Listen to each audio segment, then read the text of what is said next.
En Algérie, les manifestants, l'armée et l'exécutif sont divisés sur la présidentielle.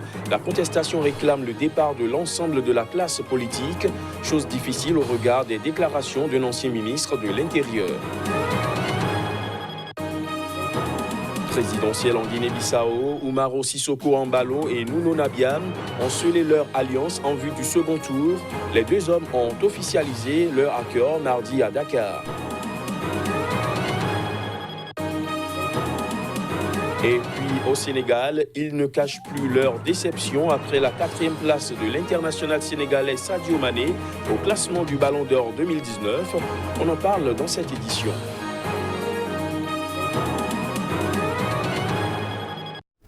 Voilà pour les titres. Bonsoir à tous. En Algérie, les manifestants, l'armée et l'exécutif sont divisés sur la tenue du scrutin du 12 décembre prochain. Le mouvement de contestation réclame le départ de l'ensemble de la classe politique dirigeante, une revendication qui s'annonce plutôt difficile au regard des déclarations d'un ancien ministre de l'Intérieur. Les détails. Diffusés par des chaînes de télévision privées, les propos du ministre qui s'exprimait devant le Conseil de la Nation, la Chambre haute du Parlement ont été immédiatement largement relayés sur les réseaux sociaux où ils suscitent des réactions très majoritairement scandalisées. Aujourd'hui, il subsiste une pensée colonialiste qui utilise une partie des Algériens ou plutôt pseudo-algériens, des traîtres, des mercenaires, des homosexuels. Nous les connaissons. Ces derniers se sont rangés derrière ces gens-là. Ils ne sont pas avec nous et nous ne sommes pas avec eux, a déclaré le ministre sans nommer explicitement ceux qu'il vise. La présidentielle du 12 décembre prochain doit élire un successeur à Abdelaziz Bouteflika, contraint à la démission en avril par un mouvement populaire de contestation inédit du régime qui revendique désormais le démantèlement total du système au pouvoir depuis l'indépendance de l'Algérie en 1962. L'élection représente le parachèvement irrévocable du parcours du 1er novembre 1954, date à laquelle fut lancée l'insurrection armée contre le pouvoir colonial français, a assuré le général Ahmed Gaïd Salah, chef d'état-major de l'armée. Le peuple algérien saura comment répondre à tous ces détracteurs qui complotent contre sa patrie en se dirigeant massivement aux urnes et il apportera ainsi une réponse vigoureuse et civilisée et une gifle cinglante à tous ceux qui s'attaquent à l'Algérie, a-t-il poursuivi. Les eurodéputés ont suscité l'ire d'Alger en adoptant récemment une résolution non contraignante condamnant vivement les récentes arrestations arbitraires de contestataires en Algérie et réclamant un processus politique pacifique et ouvert de sortie de crise. Les étudiants ont manifesté pour un 41e mardi d'affilée à Alger. Élection présidentielle en Guinée-Bissau, Umaro Sissoko Embalo et Nuno Nabiam ont scellé leur alliance en vue du second tour. Les deux hommes ont officialisé leur accord, c'était hier mardi à Dakar. Les grandes manœuvres en vue du second tour de la présidentielle en Guinée-Bissau, prévues le 29 décembre prochain, vont bon train. Arrivé deuxième au premier tour, Umaro Sissoko Embalo a reçu ce mardi le soutien du candidat en troisième position, Nuno Nabiam. Les deux hommes ont officialisé leur accord à Dakar. Nuno Nabiam, qui avait reçu aussi une demande de soutien du PAIGC majoritaire au Parlement, a fait son choix. J'annonce publiquement mon soutien conditionnel à Umaro Sissoko Embalo. Nous voulons un candidat qui puisse rassembler. On ne peut pas avoir un parti qui gouverne tout. Nous avons besoin d'un partage du pouvoir pour que nous puissions tous participer à la construction du pays, a-t-il déclaré.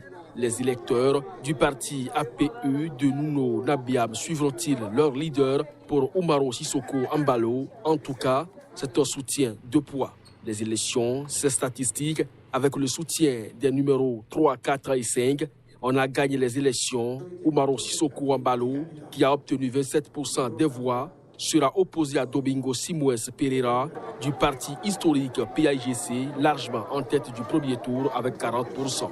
Tous deux espéraient le soutien de Nuno Nabiam, qui avait recueilli 13% des suffrages.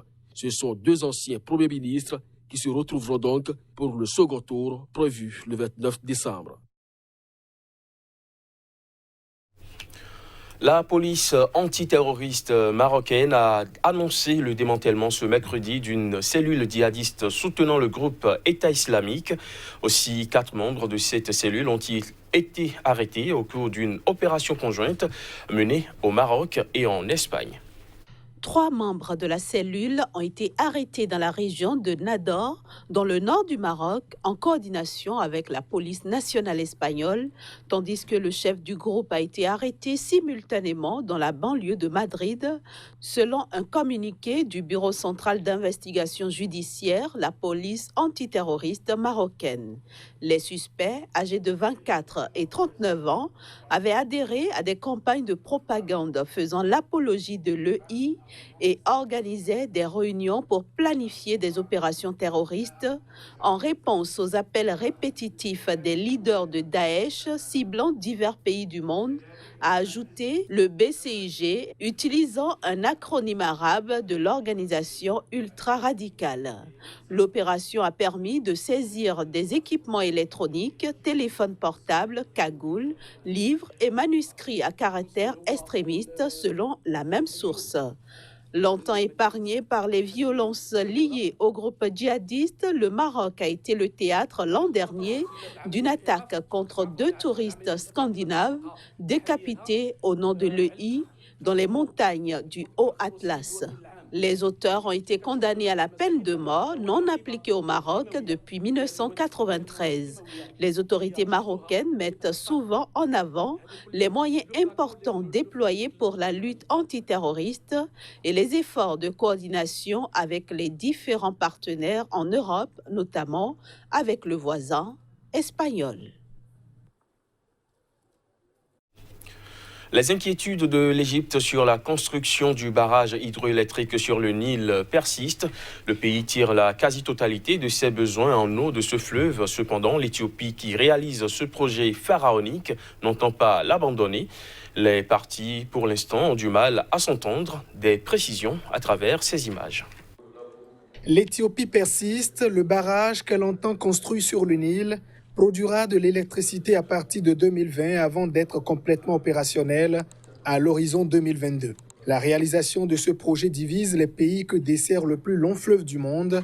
L'Égypte en particulier est inquiète car le fleuve fournit 97% de ses besoins en eau à ses 100 millions d'habitants.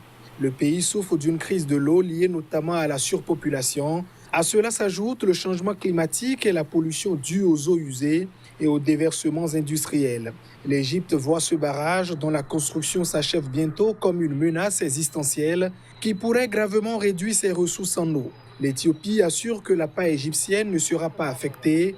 En début de semaine, l'Égypte, le Soudan et l'Éthiopie ont lancé de nouveaux pourparlers au Caire. Il faut parvenir à un accord, sinon l'Égypte sera face à des risques économiques et sociaux insurmontables, a déclaré un chercheur du Centre Al-Haram pour les études politiques et stratégiques au Caire. Selon les hydrologues, le niveau de pénurie est atteint lorsque les ressources passent en dessous de 1000 m3 par personne et par an.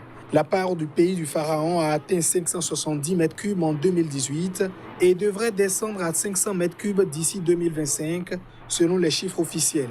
Le Caire réclame un minimum annuel garanti de 40 milliards de mètres cubes, ce à quoi l'Éthiopie n'a pas donné son accord. Le mois dernier, les 3 pays se sont entendus à Washington pour poursuivre les pourparlers au sujet des points de désaccord sur le remplissage du réservoir et le fonctionnement du barrage. L'Éthiopie juge ce barrage de 4 milliards de dollars indispensable pour son développement économique.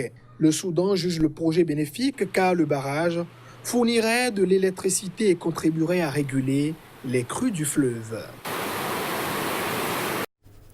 Au moins 23 personnes sont mortes et plus de 130 ont été blessées dans l'incendie d'une usine du nord de Khartoum. Le drame a été provoqué par l'explosion d'un camion-citerne contenant du gaz. C'est du moins ce qu'a indiqué le gouvernement soudanais. Une épaisse fumée noire s'est élevée dans le ciel durant l'incendie, tandis que le secteur a été bloqué par la police. Un réservoir de gaz était encore en flammes au moment de l'arrivée d'un photographe de l'agence France Presse sur les lieux où des pompiers étaient en action. L'ambassade indienne à Khartoum a indiqué sur son site que 50 ressortissants indiens étaient employés par l'usine et que certains d'entre eux figurent parmi les victimes sans fournir de détails. Lorsque l'incendie s'est produit, nous étions près de l'usine. Nous sommes sortis pour le petit déjeuner et nous avons senti un tremblement de terre. Nous avons essayé d'entrer, mais nous avons été surpris par l'incendie. Tous les ouvriers se sont précipités et ont pris la fuite. Nous sommes revenus et le feu était très fort, puis il s'est un peu calmé. Nous sommes donc entrés et nous avons commencé à sortir les corps. Tous les corps étaient brûlés par le gaz, tous étaient carbonisés. Dans un communiqué, le gouvernement a rapporté que 23 personnes ont été tuées et plus de 130 blessées dans un incendie dans une zone industrielle provoquée par l'explosion d'un camion-citerne contenant du gaz. Selon les premières informations recueillies sur place, il manquait du matériel de sécurité dans l'usine, a rapporté le gouvernement. Il y avait aussi des produits inflammables mal rangés, ce qui a permis la propagation du feu, a-t-il ajouté, précisant qu'une enquête avait été ouverte. Les blessés ont été transportés vers plusieurs hôpitaux et des docteurs qui ne travaillaient pas ont été appelés en renfort selon un comité de médecins constitué dans le cadre de mouvements de contestation ayant secoué le Soudan de décembre 2018 à août 2019. Au Zimbabwe, l'ancien président Robert Mugabe, décédé en septembre à l'âge de 95 ans, a laissé 10 millions de dollars, 10 voitures et plusieurs propriétés à ses héritiers. Un patrimoine révélé devant la haute cour de Harare et rendu public dans la presse d'État. 10 millions de dollars en devises étrangères dans un compte au Zimbabwe, 10 voitures et plusieurs propriétés. C'est en résumé le point des biens laissés à ses héritiers par l'ancien président zimbabwéen Robert Mugabe, décédé en septembre dernier à l'âge de 95 ans. Les détails de ce riche patrimoine ont été révélés devant la haute cour de Harare par sa famille, faute d'avoir pu trouver un testament. Une seule ferme a été enregistrée sur la liste des biens de l'ancien président qui avait lancé au début des années 2000 une réforme agraire très controversée. Selon les documents fournis à la haute cour, l'ancien président possédait également au moment de son décès 2 maisons dans des banlieues résidentielles de la capitale Harare, une maison dans sa région natale de Zvimba, un terrain et un verger de 4 hectares au total. Robert Mugabe est décédé en septembre des suites d'un cancer à Singapour où il était soigné. Il avait dirigé d'une main de fer le Zimbabwe pendant 37 ans avant d'être contraint à la démission sous la pression de l'armée, de sa formation politique et de la rue.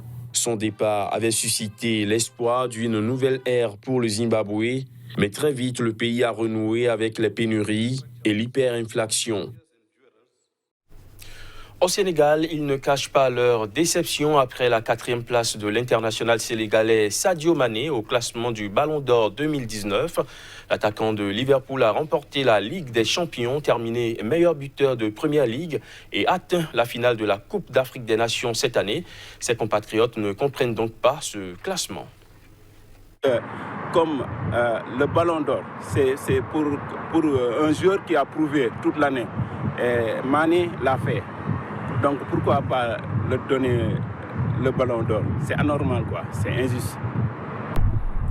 Moi, je ne discute pas le fait que Messi ait le Ballon d'Or. Ça, je ne discute pas. Je suis très raisonnable. Et 4e place pour Mané aussi, je trouve ça un peu quand même exagéré. Oui. Oui, pour moi, c'est le numéro 1, quoi. C'est pas qu'il est africain ou sénégalais, mais il est numéro 1. En ce moment-là, tout le monde le dit, mais pour moi, Messi, il n'a pas fait une meilleure saison que Sadio Mané. C'est pas un mérite. Bon, il méritait la première place. Tout simplement la première place. Voilà qui vient refermer cette édition. Merci de l'avoir suivi.